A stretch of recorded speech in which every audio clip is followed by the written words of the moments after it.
If beauty's in the eyes of the beholder, then the B stands for board games. Welcome to Tabletop Shop.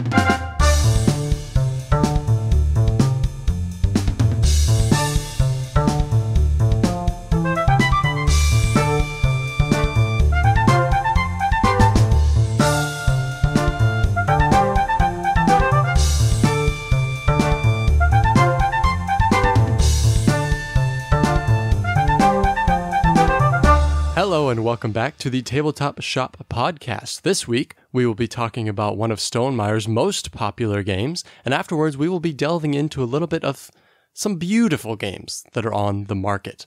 So stick around for that. I am one of your co-hosts, Mr. Nate Clark, and as always, seated halfway across the valley is your other co-host, Mr. Cody Pennington. Hey, that's me. I'm glad you nailed it this time, finally. You didn't have to think about state or city or region or whatever. I did nail it, but I definitely tripped over my tongue a couple times through my intro. So, one of these times it'll be smooth like butter. Well, here's the thing. You didn't redo it, so I will be forced to keep it in the edit. Well, I redid it once, but that's beside the point. Cody, I have a question for you. Yeah, dude. So I'm gonna ask you something about expansions here, okay? So when you buy an expansion for a board game, what's your thought process for how you store that expansion? Is it guaranteed, like stays in the expansion box, doesn't touch the game box? Or are you trying to fit it in, trying to finagle it? How does the original insert for the game work into that? What's your thought process? My approach is I'm going to try to fit everything into the original box. Here's the thing, that probably only works, in my experience, like 50% of the time, but I'm really not going to keep the original expansion material in the expansion box. Like, if I'm going to be playing with the expansion every time, I just want the whole thing to be ergonomic, for lack of a better word. Ergonomic? Yeah. I don't know if that's the best word, but okay. Yeah, so, for example, I've got Ares Expedition, and with the expansions, I can't fit everything in the main box, so I actually just shove all of the boards in one of the expansion boxes. So, okay. The items inside the expansion box aren't specific to the expansion itself, but I just make stuff fit. But for the most part, I try to throw those boxes away. No, I don't throw them away. I display them beautifully. Under any circumstances, would you toss out an insert of the base game to store everything into one box? Tapestry, for example. Yeah, I haven't done it with Tapestry yet. I have done that with Scythe. I didn't even realize this until I was actually unboxing Expeditions just recently, but it reminded me that Scythe originally comes with a little like slot where you can hold all the figurines and the mechs, the miniatures, and I completely forgot that even existed because I yeeted it out of existence. I've become like, because I've bought so many expansions for games that I like a lot, I've had to toss out, because I like to combine everything. So both of my Tapestry expansions are in the Tapestry box, so I had to toss that one. Champions of Midgard, same thing. Abyss, same thing. But it pains me a little bit when a game has a good insert and I get an expansion for it, and I have to make the cut, Mm-hmm. But I'm definitely more prone to, like, if I can fit it all in one box, I'm gonna fit it all in one box. So unless the insert is really important, sometimes for having a bunch of different cards separated, something like that, Like, if it was Dominion, I wouldn't just chuck the insert for Dominion and just, like, rubber band stacks of cards in one Dominion box. That'd be terrible, So it depends on the game, but... Yeah, and then you always have the option of getting a custom insert that's supposed to fit everything in, but I just don't know how often I'm ever going to do that. I've only purchased one. It was for viticulture, and that was a miserable experience because it's... I don't know, I was expecting it to be higher quality. I forget what the brand was that produced it, but they're all... It's just like a foam material, and you actually have to take like Elmer's glue and glue it all together yourself, and everything just kept sliding apart, and it's like, nah. Just need to buy better inserts, I guess. Yeah, or broken token. Aren't those wood? Yeah, those are wooden, yeah. Okay, I need those. All right, well, let's dive into new plays here, because I'm going to have to, just blitz through my list here because I've got way too much to talk about. Tell you what, I've still got nothing because all we played over the board game weekend were games I'd played before. But so that will change soon. Take your time. That will change. It will change soon. Yeah. All right. Well, anyways, no, I'm not going to take my time because I still got a handful. So we're going to rush through it. All right. Especially because these have all been mentioned by you in the past. So I'll just give my thoughts real quick. We'll blitz through it. Caverna, Cave versus Cave, Rosenberg design. I definitely thought it was a good design. I don't know if it was such an interesting gameplay experience. Just like I felt no enthusiasm throughout the game. It just kind of felt really mechanical, and maybe I felt like that, like about Agricola, like that sometimes also in the past. I do like Agricola now, but so I could see maybe with a bunch of plays, maybe with an expansion, I see this in a different light. But after one play, it's kind of like, I respect the design, but nah. So maybe if I get the big box expansion, then I hit you up. Then you hit me up, Cody. All right, that's the deal. All right. Yeah. Blitzkrieg, I almost have nothing good to say about this. It was much simpler than I expected. It doesn't help that you mopped the floor with me in that game as well. What was the score? It was like 27 to 4 or something. Yeah, I don't know. It was bad, man. Yeah, it was way simpler than I expected. There's some strategy, but it's a heavy luck game, and that's not what I was expecting. So, did you know that this is Tom Vassell? It's like his number 13 or something as of this most recent year. That's crazy to me. Super high. Yeah. I respect his opinion, but I do not necessarily agree with it all the time. Okay, Anachrony. This was a big one. I've been hankering to play this one, man. Since you bought it, and that was a long time ago. I've been really excited to play this. And honestly, I would say it definitely met expectations for me. It was big, it was heavy. Actually, I think this was my longest gameplay experience. We played this 4-player, 2 of us were playing for the first time. It was like what? Almost 6 hours? Is that right? No, it was, I want to say it was closer to 5 if we barely hit 5. I think all right. Well, I think at least 5. But anyway, yeah, I mean only a 5-hour game. That's all. Definitely my longest gameplay experience. Definitely a pretty heavy worker placement game, but actually didn't take that long to get the swing of things and figure out how things work. We're kind of comparing it to Wayfarers because they're both heavy. Wayfarers took a whole game to understand how it worked. This, you figure it out pretty quickly, but there's still a lot going on. So definitely liked it a lot. Floriferous, I think, is a fantastic intro to drafting, intro to set collecting game, gateway into both of those mechanisms. I doubt it's something I would ever own because it would probably never see the table unless we had people over that we were introducing a game to that had never played games. So I don't think it's something I would ever own for that reason. If Anna liked it more, do you think the likelihood to own it would increase? Well, that always increases the likelihood to own something. However, Anna is even pickier than I am, and she has a general disdain for games that are kind of simple. And so I don't, there's not a chance that it would ever see the table. Even if people did come over, we'd probably pick something else. Yeah. Hanamakoji I thought was pretty clever. It was kind of a Shotten-Totten style game where you're playing down cards and columns and trying to win over, whatever these things in between you, these geishas, trying to win those. Yeah, it's just a tug of war basically. I like the I split you choose. That's my first time with that mechanic. I feel like it would work better as a side mechanism in a game instead of being something that feels like one of the core parts of the game because it's such a small game, right? So fun mechanic. I think I would prefer it as part of a bigger game. And then I played the Agora expansion with you for Seven Wonders Duel. I think I'm happy with my choice of Pantheon, but I think I wouldn't mind owning Agora, but I don't know, except just once to experience it, I don't know if I would ever play with both at the same time. I think I think Seven Wonders Duel just becomes a different type of game at that point than what it's kind of supposed to be for me. And then played Discovery and Foundations for Ares Expedition. Honestly, as far as gameplay experience goes, I feel like it didn't really change the game. The additional, whatever that industrial track thing is that you're also raising doesn't really affect the game. Even the upgraded cards, I was like, oh, that seems super cool. Again, the upgrades are really minor. They're good, but they're not, great, and I only upgraded, 2 throughout the whole game, I think. So it was kind of I think the idea there was good with that, but in general, I think the experience didn't really change much. So still a game I like, but it didn't make me love it, Yeah, so. I think the problem there is that all of Ares Expedition is just acquiring ability after ability after ability. So when your expansion is just being able to add an extra ability to the main cards you use, it just kind of blends in with everything else.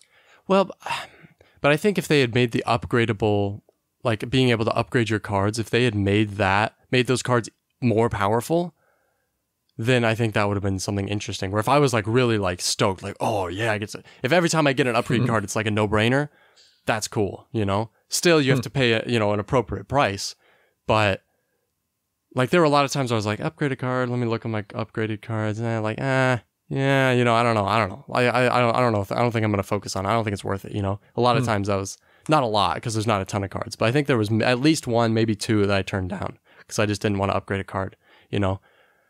Based on, you know, because a lot of that game is like, because you get cards for free, instead of Terraforming Mars where you pay for them, this game, in Ares Expedition, you get them for free, and so it's a constant battle of like, prioritizing which cards you want to play and which ones are you going to hold on to, which ones do you just instantly trash for money, you know? And so everything in your hand is good in a way. Not everything's good, but you didn't pay, you know? You aren't custom building your hand like you do in Terraforming Mars. So, you know, you have to make more cuts and more decisions throughout the game, like, you know, holding on to a card, am I really going to use it? But you're adding, every time you draw cards, maybe it's becoming less and less of a priority because you're drawing better cards, you know? So, yeah. I feel like I'm just rambling now. Should we move on? We should move on. How close are we to our game of the week? Right now, that was it, man. Let's move on to the game of the week. Oh, game of the week.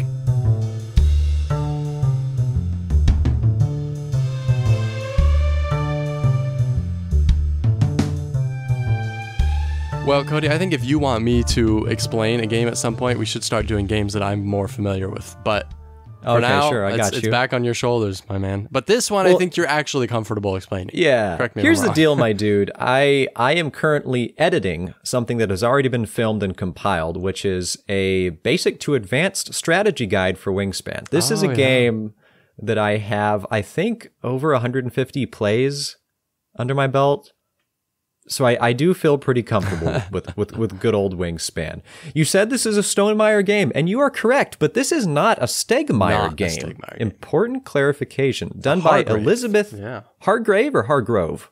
Hargrave, right? I think it's Hargrave, yes. As in dead. Yeah. Anyway, I don't know if she'd appreciate that. Maybe she does appreciate that. Maybe she has a dark humor, a sense of dark humor. Dark sense of humor, but go on. A dark sense of humor. That's the real phrasing there. Anyway, let's jump into this. Wingspan is an action selection, or perhaps more appropriately, action efficiency game in which there are only ever 4 actions you will select. One of them is a bit more off by itself, which is play a bird, and this is just how you're going to be developing all the rest of your actions. But then your other 3 actions are going to let you acquire food to play birds, acquire eggs to satisfy the cost of playing birds, or draw birds to play. And while that sounds simple, this is an extremely competitive game. There is an online tournament like scheme for Wingspan, just in the same way as that there is for You mean like Side. a tournament way to play the game? No, like there are communities that like arrange tournaments that will be like matchups where I don't know if they have like a double elimination thing, or if you just, once you win a game, you move up to the next bracket and then you keep going and then there's a winner eventually for all of it. I haven't actually participated in one, but just from doing studying of the Wingspan universe over the years and like, you know, mastering techniques and such, if I in fact have mastered anything about it, it becomes evident that there is a whole tournament scheme involved here, which is pretty cool. It's fun to see that many people so dedicated to a game that have kind of worked it down to a science where they're willing to spend that much time and energy to just keep going at it. That was a big ramble that was on the side of Wingspan. But back to how Wingspan works. Yep, yeah. You play your birds. The birds have different groupings of abilities. You're going to have brown powers that once you play them, they now enhance the action, one of your 3 other actions they're going to be using. So maybe you put a bird with a brown power down in the food row. So now every time you gather food, you get to activate that bird and you get something. Then you've got the pink powers. These are more passive abilities that will activate up to 1 time per turn. Editing Cody here. Podcast Cody misspoke. Pink powers activate once per round, not once per turn. I know how to play Wingspan. When someone else does something, so that's a fun little twist.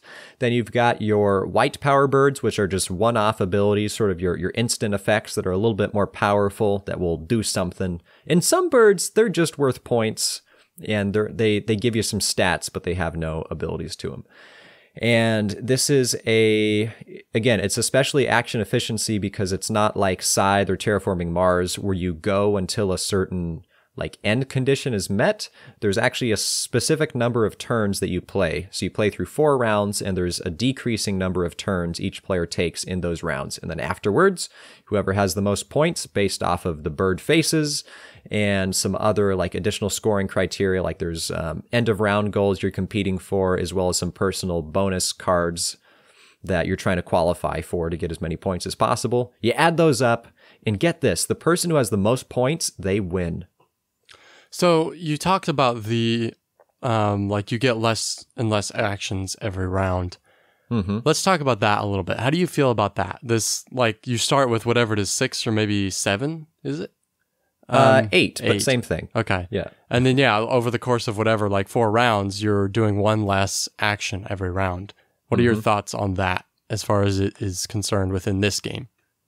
I don't mind it at all. I know that's a little bit unique in the realm of, turns per era. Yes, I guess. in that realm, turns per era. Whatever you call that. Usually those are set. Like you'll always have the same number of turns. Like lots of games are divided into you play 3 or 4 rounds or 3 or 4 eras, and then you always have the same number of turns divided in those. So Wingspan, I think that just kind of adds to its own uniqueness. It's almost the Wingspan signature. If you have 8 turns, then 7, then 6, then 5. But yeah, I really like that because your beginning turns, sure, you can take 8 turns in the first round, but they're not remotely as powerful as the turns you're taking, especially in the final round. Yeah. And so it's really fun to try to do as best you can in the early stages, get your engine set up, and then really try to milk it for as much as possible by the end of the game. Well, I feel like if I'm introduced to a game and I hear that you're getting less and less actions every round, I feel like my first thought would be like, well, hold up. I don't want to do less as the game goes on. I want to do more, right? Like that's part of the fun of engine building games and just board games in general is kind of building and building and working on something and kind of like increasing how, the cool stuff that you can do and your, the different things that are going on in the game, just increasing and building up on that. But that still happens in this game because like you said, your 8 actions in the first round are all very, very weak. But because you're building up your rows of birds and you're triggering actions, even if you're only doing 4 in the last round or whatever, there's a lot of, it's very powerful, like you're doing 1 action and it has this trigger effect that, other things can happen. And so, they're much more powerful turns. And so it kind of balances out at least, in that sense. So it's a good design, I think, actually. Yeah, and just by the fact that you have less turns later in the game, it just kind of raises the stakes. It doesn't make it feel like you're losing opportunities. It's just, it focuses you more. It's not like Agricola feeding your workers tents, but it is like, okay, I can't do as wide of a variety of things as I could at the beginning of the game, And so you have to be more... you have to be a little bit more efficient with what you do towards the end of the game and be a little more careful with how you pick what you pick, for sure. Huh? What is that noise, Cody? I don't know. It's like "ite," but without the t. Yeah. Okay. Okay. I'll talk about some more good stuff I like, and then I'll let you jump on it. I'm sure you have more to say. I think one thing I really like about this, and this is Stonemaier games in general, maybe not all their games, but a lot of their games are quick, snappy turns, quick, snappy gameplay, quick turn, quick turn, quick turn, quick turn, and you just keep bouncing around the table, It might slow down a little bit, as the game goes on, like we were just talking about, your actions get longer, they trigger more things, they might even affect other people. But in general, it's a bunch of short little turns, and I think that makes for a really good gameplay. There's not big lumps of downtime, there's not, like the game doesn't break down and grind to a halt and just kind of trudge on, it's like boom, boom, boom. I like that a lot. Also, of course, the game looks good. I don't know if I should say of course, and not everybody's going to agree with that. It's very minimalist. The art looks very good though. I think every single card is unique and they all have their own artistic rendition of the bird. Look great. The aesthetic of the cards in the game, well, at least of the cards in general, is very consistent and looks very good. The game is fine. I like the little pastel eggs that you're putting out and all this stuff. Yeah. In general, I think it looks pretty good. It's not a shocker. But there's also that birdhouse thing too that you build, the how do you dice feel about tower. that?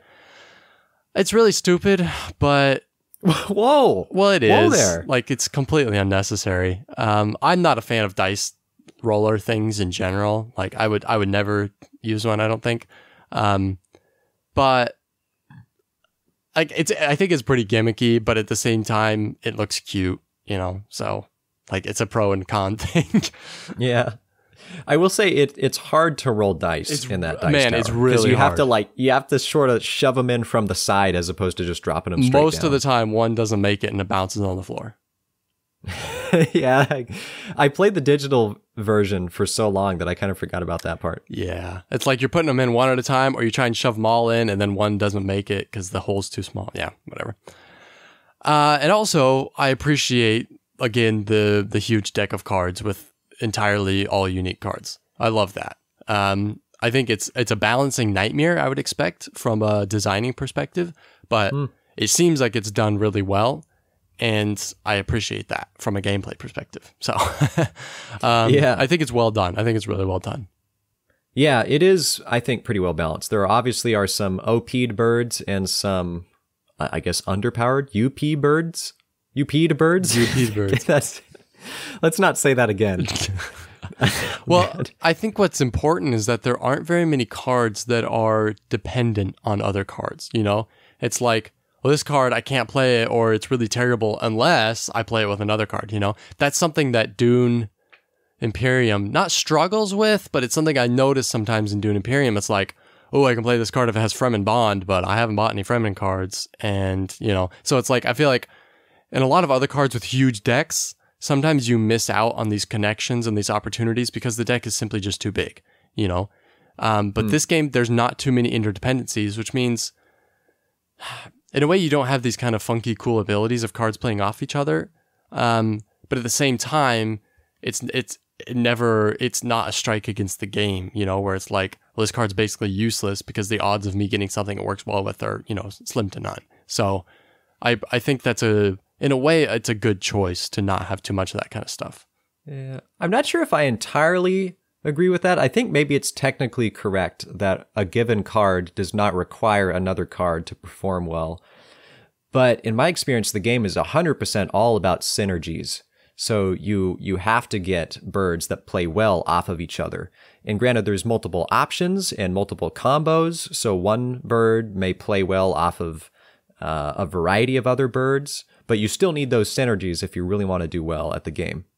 Okay, but so I guess then because the barrier to entry for these synergies is kind of low, or it's kind of vague in a way, right? There's a lot of different birds that can potentially work well with the bird you have. Yeah. Then it's not as direct, like, play this with this specific other type of card with this keyword and you'll get this other bonus, Yeah, for sure. Although there are some combos that are well known in the Wingspan community that are like the legendary combos that if you get those in your starting hand, you can just sit back and relax because it's going to be a nice game. Has that ever happened to you in your 150 games?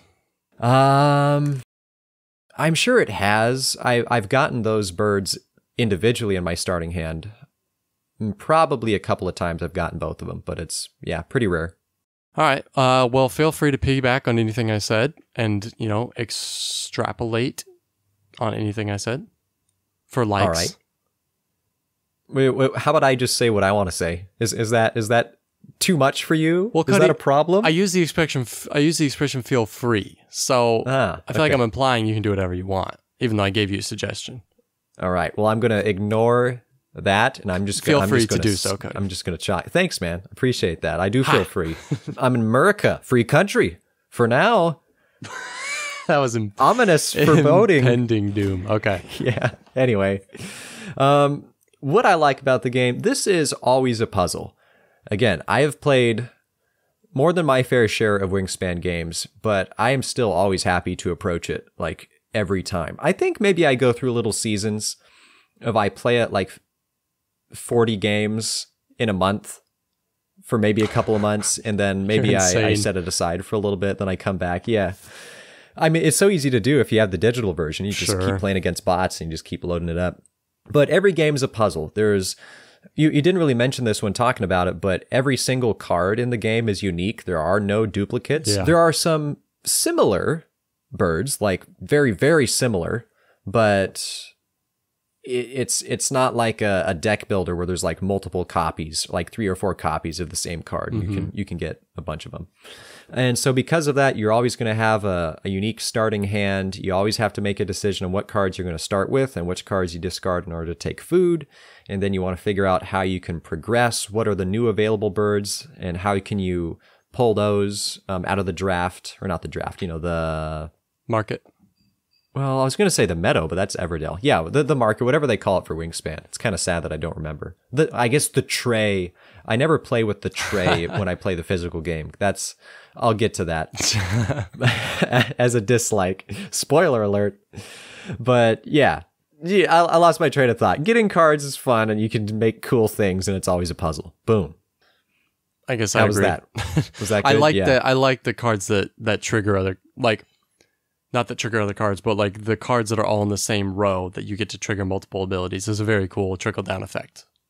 Yes. Yeah, it's very cool, especially if you get a strong engine built and you can just go boom, boom, boom. And especially if some of the cards actually play off of each other. Like maybe one bird requires an egg to be spent to do something, but the card right in front of it lets you tuck a card to gain an egg. You can get a nice little chain reaction there. Yeah. And that is one of the keys to doing well. I also, there are multiple expansions out for the game. 3 now, I think. I don't have the latest one, the Asian expansion, but I do have, it's like Oceania and the European. And here's the deal. I'm fine with the base game. Like the majority, probably 90+% of all the games I've played of Wingspan have been without the expansions. And that's not like I just got the expansions last week. I've had both expansions for most of the time that I've owned Wingspan. And they add novelty for sure. They add some unique scenarios, but for some reason I just enjoy just playing with the base game. I'm excited to try out the Asian one though. I'll have to get that soon. You're sure you're not going to be like, it's not going to be a similar experience where you're just like, take it or leave it? Well, since it's one of my favorite games, I just feel obliged that I need to add it to my collection just to have it, All right. Yeah. The art is pretty good. It's all sort of minimal. Like all the cards are just white backgrounds with just the birds on them. Well, but it's like a nice cream. It's not like a stark white, Yeah. It's very calm, very mellow. And I think there are multiple artists who did all these, but they're all hand-drawn illustrations of all the birds, and they look really good. Like they're nice. Absolutely. And as always, it's a Stonemaier game, so it got some nice material quality. All the cards have a nice little texture to them. The boards are pretty cool, especially when you flip over the boards. I don't know if you remember this, but the backside, the unusable side of your player board, it looks like a journal or some sort of like leather-bound book. It's pretty cool. Like it adds to the atmosphere. Because you're like, it's like hand-drawn birds on the card, so it's like you're adding sketches to your sketchbook. Oh, I didn't think of it that way. Look at that, man. You're helping me enjoy and appreciate Wingspan even more. You're welcome, Cody. But yeah, those are my major likes. What are your dislikes for this game? Honestly, there's really only one. Well, actually, there's 2 now because you reminded me of the dice tower thing, which, I'm not a fan of that. The only other, I guess that reminds me of another thing, actually. The dice in general can be a bit annoying. There's some strategy to them, but basically you're kind of randomly generating resources whenever it gets depleted, I'm not a huge fan. I feel like that's the one thing in the game that annoys me a lot. And it's it's not the only random part because you have a stack of cards, but in general, it kind of feels like the only really super random thing. And it's the thing that bugs me the most while playing the game. But I think in general, my only really strong dislike is just my general experience with the game. I feel like it's never really exciting. Maybe I'm just bad at it, and that's my problem. Like, I never get super fun combos or anything. Haven't played it enough to know which birds to play, which ones to discard, what order to play them. But in general, just reflecting on Wingspan and my general experience with it, there's nothing really memorable. There's nothing that really, elicits excitement or like, oh yeah, I remember like it was so much fun, whatever. It's kind of like, yeah, it's a good game. Looks nice, fun to play. Take it or leave it, kind of, So I guess my dislike is that the game in general just doesn't really vibe with me, I guess. That's a very vague and, subjective opinion.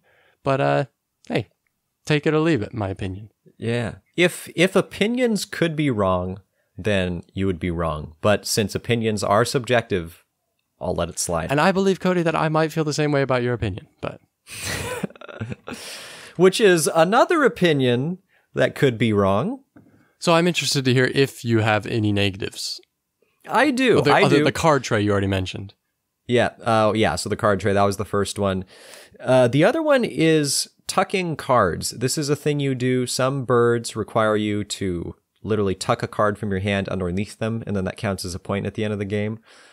But once you get an engine of these abilities going, and especially if those cards are like in the middle of your board after you've filled up birds all around them, it can be kind of a pain to try to like slowly peel up one bird and try to slide another card underneath it without like knocking all of your other birds around. Yeah, if it's in like the middle of the middle row. Yeah, exactly. But here's the thing. Again, the majority of the games of this I've played are the digital version, so you don't got to worry about that. But also another downside would be that people can't glance at your board and kind of tell, It's like every card you have tucked is a point, but if I glance at your board, it's like maybe there's 5, in the different stacks, or maybe there's 30, I mean, if you had 30 cards, it'd be pretty... Well, I don't mean in one stack, but I mean like if you have see. multiple cards that you're tucking cards underneath, just to sure. glance at your board. Maybe 30 is an exaggeration, but like 5 or 15, spread out between like 4 birds. Could be hard to... But that's very, very minor. Yeah, well, it's a game where it doesn't really matter how many points the other person has. I suppose... Other than winning, I suppose there are some... Well, yeah, but I mean... You're not going to sit there and like, oh man, I really wish I knew how many cards he had tucked. Like it wouldn't really affect doesn't affect your decisions. decisions. Yeah, that's right. Yeah. But still, I want to know. You'll find out at the end of the game, bro. We'll add them up. But yeah, that's what I got. That's Wingspan. Wait, any final thoughts to throw at Wingspan? Did you mention that card tray at all? Yeah, dude. What'd you say? Well, I said it earlier, and then I said it twice earlier. What do you want from me? I don't like the card tray. You alluded to it, but I don't know what your actual beef is with it. Maybe I didn't get into it. It ruins the appearance of Wingspan. Wingspan is a nice, natural-looking game, but instead you've got these, like, they just look like rinky-dink, like, pastel neon plastic things that just look ugly. That's weird, like, isn't it? Sure. It is super weird. It's, I guess, kind of cool that you can hold the cards in them, like they are a game insert of sorts. The thing is, I don't use them anymore. Like, I just put all the cards in bags because that's an easier way for me to approach it. But the tray is also meant to be a display for the cards that are available for drafting, but it doesn't really hold them all the way either. Like, it's more of a pain to try to reveal a new card and like shove it into the slot. Like I'd rather just toss the tray, and I think honestly I actually have tossed the trays. Good for you, Cody. One of the expansions comes with another tray that's a different color, and I'm like, no, I didn't pay for this. That's great. So I love that. Yeah, that's my biff. Well, even if my review was not necessarily a ringing endorsement, I know how you feel, and I think I would agree that this is actually a game I would recommend to people. Like, I don't own it, and I'm not necessarily planning on owning it, but I do think it's a very solid game, and I think it's a good one to own too, honestly. So I think it's a solid recommend from me, and a very strong recommend from you. Yeah. Look at that nice combo Tabletop Shop endorsement. Look at that. We should start getting our own stickers that we can slap on games. Yeah. People will be we'll slap them on our own games. That'll just be like advertising. It'll be like, people are like, what is this? I've never heard of this. Let's go look it up. Yeah. All right. Worth it. Let's move on to our list, Cody. This is our first list that is... Maybe it's our first... Is this our first list that there's no like gameplay that contributes to the list whatsoever? I I'm sure we've done some other odd list Something before other weird. that doesn't factor in gameplay. I know. Oh, well, back in the Way Brothers days, we ranked the mechs in Scythe, but we should do that again someday. All right, so we are going to be talking about our top 5 art in board games, basically. So pretty straightforward. I mean, there could be a little bit of clarification in there, but in general, it's like, games that look nice, based on the art, not necessarily on the quality of materials, the card tray for the cards, not necessarily including that kind of stuff. So just the art. I like it. I like talking about art. It's not like I completely forgot that this was our board banter and then I had to frantically put together a list like 2 minutes before the episode started. I feel like you're disqualifying your list by even mentioning this, Cody. Well, here's the deal. It's impressive then, or all these games are impressive that I was able to come up with them in that short span of time. Well, that they would make my list. I think I'm going to make you go first because I feel like there's a slight chance that you don't have 5 yet, and that would just be funny. All right. My number 5. Race for the Galaxy. Chess. Yep, definitely chess. Great art. All right. My number 5, In the Hall of the Mountain King. I'm not sure if you would have anticipated that this would have made my list. I definitely would not have. I actually considered it when I was kind of thinking through games and stuff. I kind of considered it, but didn't make the cut. Well, here's the thing: is we didn't really have any specific caveats for this list. It was just the overall art in games. So I wouldn't say that the card art on these are phenomenal. At least on the troll cards. Some of the spell cards have some cool art on them. That's true. But it really is the overall appearance and aesthetic of the game. Like the game board, it's double-sided, so you can have the winter side or the fall side. But between that, all the cards with it, all the tokens. I'm trying to think of what else there's. I mean, obviously the front cover of the box, but ignoring that, I guess, because it's not part of the gameplay. All of it is a very strong, like, cold but warm feeling is the best how I describe it.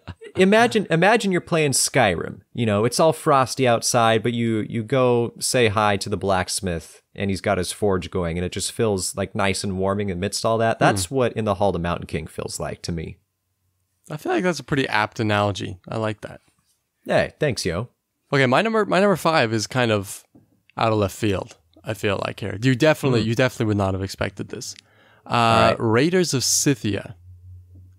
What? So this is a little bit of a like my reason for picking this is there's kind of a couple reasons. I think one is that this game has always stuck out to me because it was the first kind of Garfield game that didn't look like the other Garfield games. It had a different art style, I'm assuming a different artist as well. It's his brother. It's a Sam Phillips. Yeah, but did Sam Phillips, like, he did this and all the other Garfield games? No, sorry. Yeah, all the original is Milo Dmitrievsky. Okay. Very, very distinct style. Also did Endless Winter, I believe. Okay, yeah. But yeah, so this one he switched and went with his brother. That's why it looks so different. Well, and then there's been a few other ones. I think Hadrian's Wall is kind of similar. I think you're right. Legacy of You as well. Yeah, but Scythia was the first one, and it stuck out to me because I was never a fan of the West Kingdom art. I think I respect the originality in the West Kingdom and in the the North Sea, but I never liked it. It's just a little too weird, a little too ugly for me. And so Scythia was like a breath of fresh air. After being interacting with all these other Garfield games and then seeing Scythia, I was like, whoa, this looks really just kind of professional and just looks really good. And it kind of has this old, like, I don't even know how to describe it. It's kind of just this, like, if you watched like some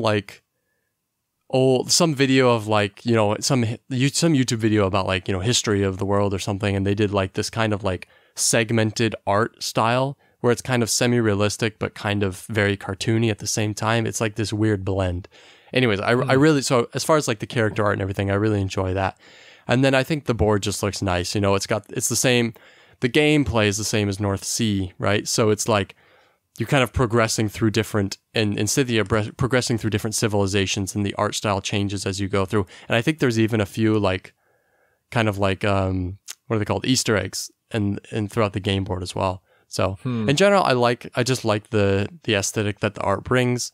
And I think it was also kind of like I said, a breath of fresh air compared to the other, Garfield games for me. Yeah. So you said the Easter eggs. I completely forgot. Isn't there like Jonah spat up by a whale? That's one of them. Way down on one side. Yeah, there's a few other ones, I think. Yeah. So just little jokes, it's funny. Yeah. Yeah, I am surprised by that selection. I'll allow your taste, but I definitely prefer Milo's art in the realm of Garfield games. I think Sam Phillips is a good artist, but that scheme just isn't quite up my alley. Well, same for me. So, but reverse. Oh, okay. So not the same for you, but like the exact opposite, but the same sentiment. Sure. Yeah. Totally understandable. All right, my number 4, and this I really think is probably going to come out of left field for you. Bring it. Nidavellir. I'm waiting for a reaction. Yep. No, here's the thing. The dwarves are ugly. The aesthetic, I think, is cool, even though it's literally just basically black and white and a little bit of color. I actually like the aesthetic. But there's not very much original. I mean, the art is original, but there's a lot of repeat art in the game, like a lot. Mm-hmm. And I'm not a fan of that necessarily. Hey, well, this is my number 4, dude. Let me talk about Nidavellir. I thought I was just like analyzing your top 5 and telling you mine, Cody. I thought that's what this is. Nah, bro. Oh, nah. My bad. We are a team, dang it. Well, I need you to set up the spike for me. Thanks, dude. Glad I could be here. Yeah, Nidavellir, for all the reasons that Nate dislikes it, is possibly why I like it. Maybe not all of them. No, not the repeat art. But I really don't mind that it's black and white. And I don't think the dwarves look ugly. I think it all comes together as a sort of a cool aesthetic. I know I use that word all the time. I need to come up with a different word that means the general appearance and vibe. But there we go, vibe. Nidavellir has a pretty strong vibe. And I like it. It's cool. I think the dwarves are sort of a unique take or perspective on the concept of dwarf culture, if that exists. Okay. I know dwarves aren't real. I'm sorry to all the dwarves out there listening. You do exist, but not in the way that I'm talking about here. I'm getting myself onto some thin ice here, bro. I don't know how to get off this. You better pivot. Okay.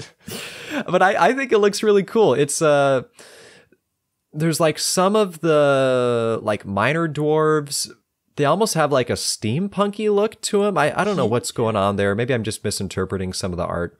But yeah, I just think it all looks good. And what's interesting is even though all the cards themselves are black and white art, all the scoring for the game is all these really colorful banners. So it's an odd way to like accent the rest of the colors of the game. And it works for me. I like it. Yeah, I mean, the juxtaposition is nice. And like I said, the black and white, vibe, I kind of dig. Like, I don't mind that. So, yeah. All right. Well, cool. My number 4, we'll both agree on, I think. It could even be on your list, or maybe you forgot about it. Yeah. Let's see. Spirit Island. This is not on my list, okay. But it was a runner-up, I'll say that. For me, this is based pretty much solely on the character, like the different players. The different characters that you can play as in the game and their art. There's a handful of different characters you can play as, and they all have a very strong and distinguishable art style to them. They're all very different spirits, very different creatures. One's very dark, they all have kind of their own color basically that they go with. And it's very creative. It's spirits, right? And so there's no really, there's kind of this like ethereal kind of, like ungraspable kind of form is what you have to go off of when you're drawing this. And so it's not like, well, I'm drawing a moose, so I can get a little creative if it's fantasy, but it's still going to look like a moose, It's like, these are spirits. You can really go, off the rails with it. And I think they did a really good job. The colors really pop, but also really blend. And I just think it's a very original, very good looking game. Yeah, I think you're right. I think it's the art itself, especially the cover art, is probably one of the things that attracts so many people to the game. It's a great intro chapter. Judge a game by its cover. Absolutely. Yeah. Until you sell it. Did you play Spirit Island once, Cody? Like your copy? I think okay, honestly, I think I probably played it like 3+ times in one day. Huh? Because Kirsten and I kept failing miserably and we kept resetting it trying to play. It's a tough game. Yeah, it's a it tough is. cooperative game to win at. Yeah, did we take it over? No, I don't think we played it with those other friends. So probably the only more than 2-player game experience was At the cafe? when we played it at the cafe. Yeah, Because we never played it with you at our house, right? No. Okay. But it can be brutal. Yeah, it's a brutal game. Yeah. My number 4. Definitely was a runner-up for me, but didn't quite make my list. All right. Yeah. My number 3, hitting off the threes. I'm sure this is on your list up there. I don't know, possibly even a same number crossover. That'd be cool. Dune Imperium. And this extends not only from the cards themselves, but also the game board. I've heard some talk that some people think that the game board is ugly, and I just don't get that. I know you agree with me because we were talking about this just the other day. I think the board looks great. I think it's got a great texture to it, a great finish. It's almost like a matte appearance to everything that just makes it, I guess, very immersive. It just adds to that feel. And I know most of the art is just a rendition of an actor, so not exactly original, but it's just something about the perspective that the artist took and everything. It's very gripping. Well, it's kind of like Wingspan in the same way, right? Where it's like we're drawing something that is real and does exist, but it's still an artist rendition, and so it still has its own flair to it. Unlike Arc Nova. Which I also like, it didn't make my list, of course, that would be sad, but I think it's okay. Yeah. Let's take some photographs and add a filter over them to make it look like they were drawn. Yeah. All right. Direct crossover. Dune Imperium is my number 3. Cody, you nailed it. Look at that. I got nothing negative I can say. It makes me angry. Good pick. No, you're right. I think it's weird. Why does it make you angry to have nothing negative to say? I want to say something negative about your pick, but how can I? If it's about my pick? Yeah. I don't want to say something negative about my pick. It will be my number 3. Maybe you can be upset that I said it first. I am. Gosh dang it, Cody. Well, I told you to go first. It's my fault. Yeah, you're right true. about the board thing. It's weird. I've seen a lot of people complain about the board. They're like, you should make a replacement board. It looks terrible. It looks drab. I don't get it. I love the vibe of the board. It's very dark. It has this kind of heavy feel to it, which is very much the Dune universe. And also the movie, Villeneuve's movie captured this kind of very heavy, very weighty feel to it, to the whole universe, to the whole story. And the board itself encapsulates that for me. It might not be the most original design, but actually it's still thematic too. You have Dune, the planet, and there's all the different locations are on the planet as well as the fighting.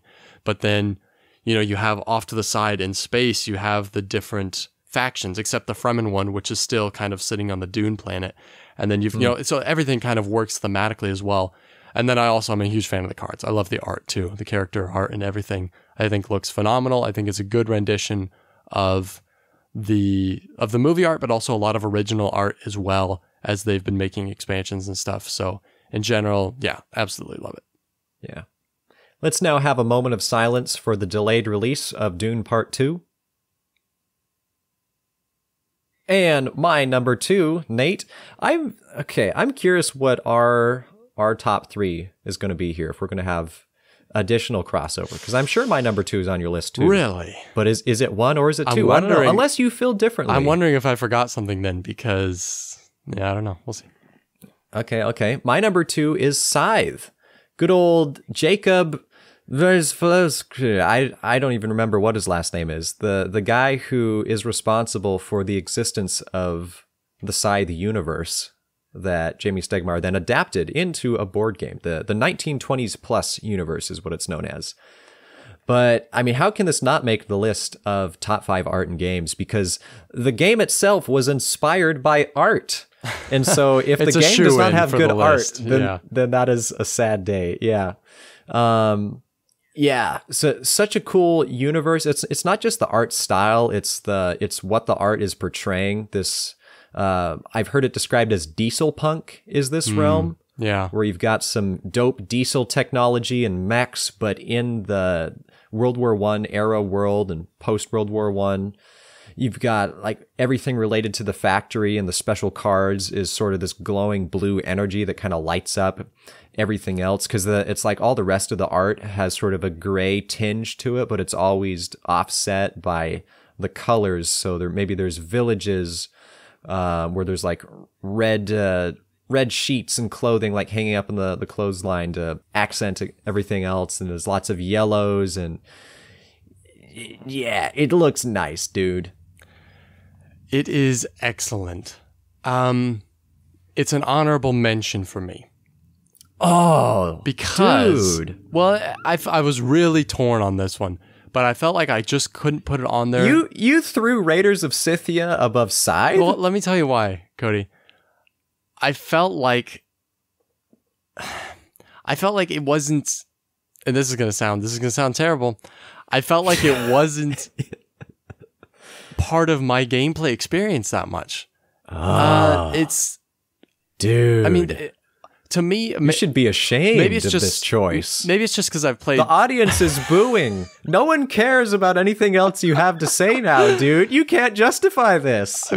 We need to end the podcast here. You don't even deserve a number one. We'll just end on your number two. That's fine. Here's the thing. Maybe it's just because I've played the game too much. I don't know. But to me, this game at this point is just a puzzle, and I don't even notice the art anymore. Like, the only time that I really notice the art are on the encounter cards. That's the only time. And so, and like, it was one of the first things that I thought of, it's one of my favorite games, and the art in general is like, yeah, it was based, like, the guy made the art and Jamie found it and loved it, and they made a game around it. Like, that's a great story. But I don't want to say it doesn't enhance the experience, because I think the general vibe and aesthetic is there, and we need to think of, some more words other than vibe and aesthetic. But I think it's there, and I think the art enhances that. But I think that when I play the game, I completely, all of the art kind of skips my radar, and it's just about solving the puzzle. And so I felt weird. I didn't know where to put it on the list. So I felt like it's not a number 6, but it's not really on the list either. So it's kind of this weird, like, it's in its own thing on the side. Scythe. All right, silence from Cody. I'm just going to move on. I just got to say that Jacob right now is sitting here listening to this podcast, knowing that the art, like his life's work that he's the most well known for, that exists, that made it into the board game world purely because of the art, apparently wasn't good enough to make your top 5 art and board games list. Okay, well, Jacob, and by the way, Rovalsky, something like that. I got closer than you though. Get Jacob's name out your mouth. I'm gonna move on to my number 2, which is actually a great example of how and I've played this game as much, if not more, than Scythe, and it was the first thing that came to mind when I thought of this list, and this is Abyss. Abyss to me is an absolutely beautiful game. It's a general blue and gray, blue and kind of dark, blackish, almost kind of vibe to the whole thing. But then you have these really, like you mentioned with Nidavellir, these really bright colors that pop. But this one has kind of, they feel fluid, almost, it's an underwater game, and the art kind of has this underwater, like the colors, how they mix with the blue and black background, like just really, it kind of pops, but kind of blends, like I was saying with Spirit Island. But also the character art in general is just phenomenal. There's such a strong world building from these characters that are on all these Lord cards. I love it, and generally I just think it's beautiful. So, but you're just gonna make fun of me because I've already burned you. I've already hurt you. So just go to your number 1, Cody. I was preparing all my slander and insults, so I'll just move on to my number 1. The podcast is ruined. All right, let's just get to the end. I know. Abyss is decent. That's all. My number 1, Everdell Home Slice. I don't need to preface this. Yeah. The way you said that makes me assume it's not your number 1, which I am. Come on. With your pick, with your lists, I don't know what to expect as your number one. I don't even have a guess. Maybe I'll spend some time. No, I'm not going to spend some time. I'm just going to be disappointed and upset either way. My number one, Everdell, Andrew Bosley. You do some good stuff. Hey, Andrew Bosley, you were on the podcast a couple episodes ago. You're probably not listening right now. Maybe you are. If you are, thanks, dude. You do good art. And here's the greatest travesty that has ever existed, besides Scythe not making Nate's top 5 art and board games, is that the Everdell spinoff, Everdell Farshore, did not feature Andrew Bosley as an artist. They got in someone else. Like the man who made this game probably like exists in everyone's hearts as it does. Because you've got your cute little, you got your little mice. You've got the husband mouse working hard. You've got the wife mouse with the little kids. The flavor text definitely helps. It continues to bring it to life. But then you've got the ranger. You've got the little bird with the bell and the shepherd. You got all these guys. It just looks fantastic. And then it's not just them themselves. It's all the locations where all these go to, or all the creatures can hang out at. It's a place. It's a place I want to visit and I want to exist. Everdell is decent.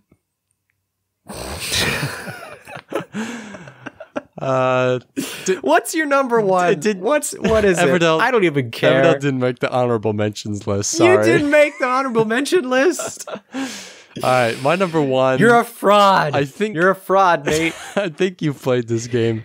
I think I brought this game over when we played it once. My number one.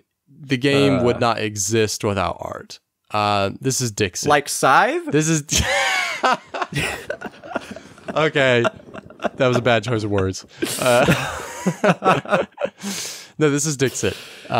Dixit is kind of like a more strategic apples to apples, but you're doing it based off the art. There's no words. It's the art version, basically.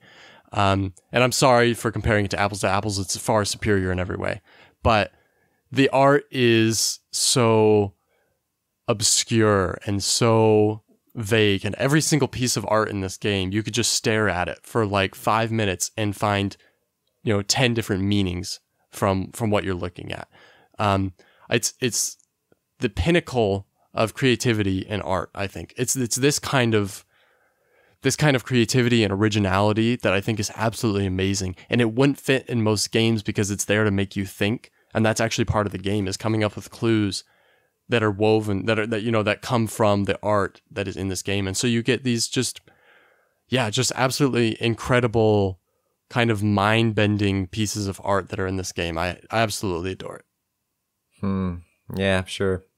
See, let's just end it, Cody. You killed all the energy, or I did. I don't know what happened. Here's the thing. I don't feel any obligation to provide any form of meaningful content at this point, because everyone else listening just clicked away about 10 minutes ago. That might be a good point. That might be, yeah. You're probably not wrong, honestly. So what are we doing? Are we ending? Let's end. Yep. All right. And remember, a middle row strategy can boost your Wingspan scores. And I cannot believe Nate.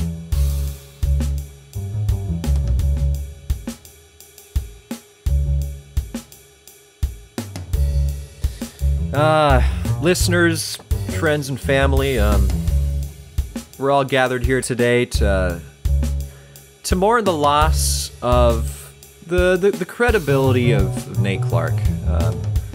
It's been a long time coming. I know even so we didn't really see it coming at the same time, so I'm thankful for you guys all sticking around here. I'm going to keep the podcast going. I plan on still releasing these once a week. Yeah, I'm probably going to hit up Gabe Barrett, see if he wants to be my new co-host. Not sure how he feels about that. But yeah, we'll see.